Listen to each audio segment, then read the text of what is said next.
Okay, Coach. You guys had an experienced loss all year long, and then you get beat by 16. Kind of talk about how you think your team reacted to that loss. You know, failure isn't fatal, so that's the best part about it is it's a learning opportunity, and you want to stay strong throughout it all. The way we responded on Saturday against Kingsville, I thought was great. You know, obviously from the coaching side, you always look back and how do we prepare for Angelo, or are there a few things that maybe we could have done a better job? So that's what we've done the last couple of days as we prepare now for this next week with Tarleton and Commerce coming up. But do I like how we responded against Kingsville? Yes, and that's all. We're going to learn from it, and this team hasn't been in a lot of close games. We got a lot of new faces, and we haven't been in a lot of close games together as a team, unlike, you know, for example, the men's team who, you know, has a lot of returners, Sweet 16. So we don't have that. So we try to replicate as much as we can through our practices or just learning opportunities through watching other teams. And I thought we got punched in the face, you know, against Angelo State, and didn't really love how we responded. But the next time, you know, that happens, I think we're going to see a different team.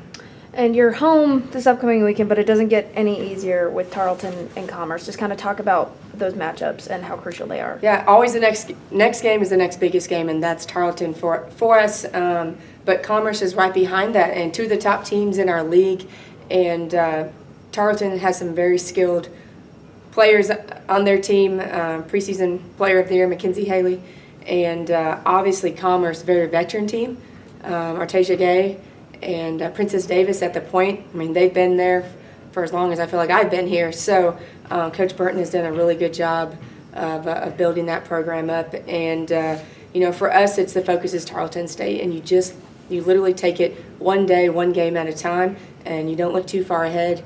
And we got to make sure that we're ready. Tarleton has the ability to score the ball all over the court, 1 through 5. They can probably all score from the perimeter.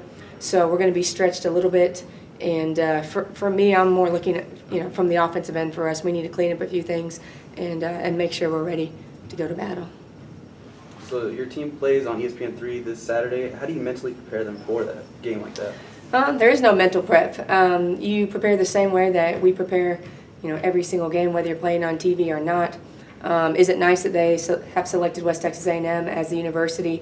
I think they only select maybe 36.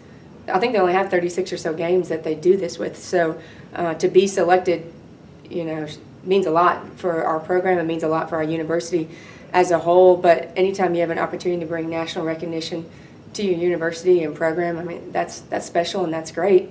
And for us, we've had really probably the best crowds that I've seen since I've been here, going on year 5 over Christmas break, and we haven't even had the student body here yet. So that's encouraging to know, you know, what is it going to look like when we get all the students back here in a couple of days, and I think that's pretty exciting. Do you think that environment will kind of help them, having the students back and having just a big, exciting environment going? Absolutely. It's the sixth man. We need them, and we want to have one of the best home courts in the country, and make it a tough environment to play in. And like I said, I'm proud of our, you know, community and university that's shown out, you know, throughout this Christmas break, and I think we're going to get that student body backing as well here in a couple of days. But it definitely creates a home court advantage. Hate to keep bringing up negatives. What do you think was the big thing against Angelo that kind of held you guys back? 2 big things: turnovers, and that's a no-brainer. We had 26 of them, and we did not shoot the ball well. So if you're giving it to them and you're not, shooting it well, that's going to make for a long night, especially against a team that has the ability to score the basketball. They have 5 or 6 people that can score every night. So those were the 2 areas, and those are the 2 areas that we're actually going to talk about and work on here these next several days as we get ready for this next week.